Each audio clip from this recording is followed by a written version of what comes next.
Daily Manna from the Torah by Dr. Ketriel Blad. Shalom friends, this is the second aliyah of Parashat HaAzinu. Listen.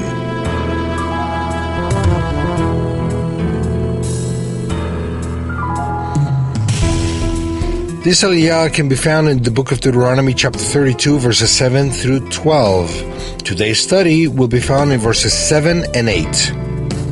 Remember the days of old, consider the generations long past. Ask your father and he will tell you, your elders and they will explain to you. When the Most High gave the nations their inheritance, when he divided all mankind, he set up boundaries for the peoples according to the number of the sons of Israel.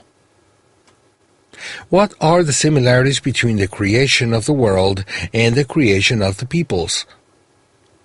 The days of old, in Hebrew yemot olam, the eternal days, or the days of the world, and the years of all generations, in Hebrew shenot dor va-dor, the years of a generation and another generation.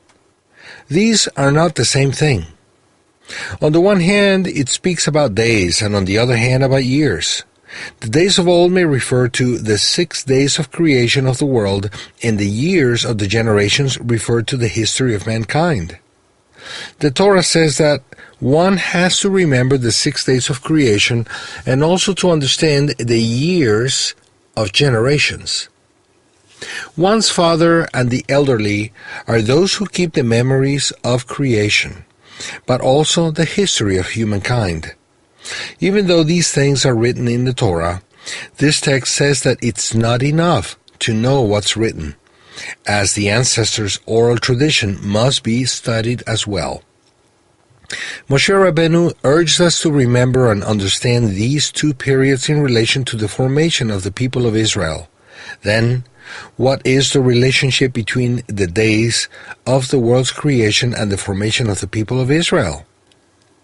Let's highlight some details of the narration of the creation of the heavens and earth that match the creation of the sacred people and its relation to the nations.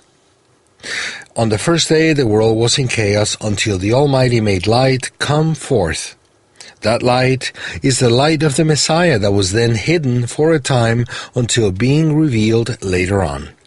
Then there was a separation made between light and darkness, which represents the separation between those of the Messiah and those who are not of him. Then the Eternal goes on creating separations in the world. He separated the waters that were under the expanse from the waters that were above the expanse, which may represent that among the nations there are those who are from heaven and those who are only for this world. In today's text, the Torah says that the Eternal first divided the nations and then set a limit between the nations and the sons of Israel according to the amount of the latter.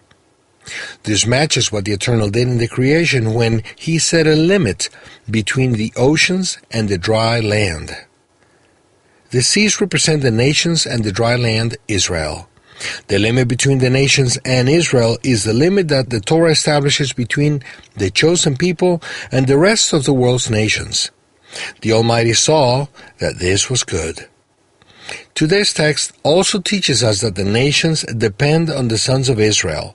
We see, on the one hand, that the Eternal created 70 nations according to the amount of the sons and daughters of Israel who went down to Egypt. 70 people, Genesis 46:27. And on the other hand, we learn that the Eternal will allow the land of Israel to be expanded with the return of the Jews and the restoration of the 12 tribes in the land.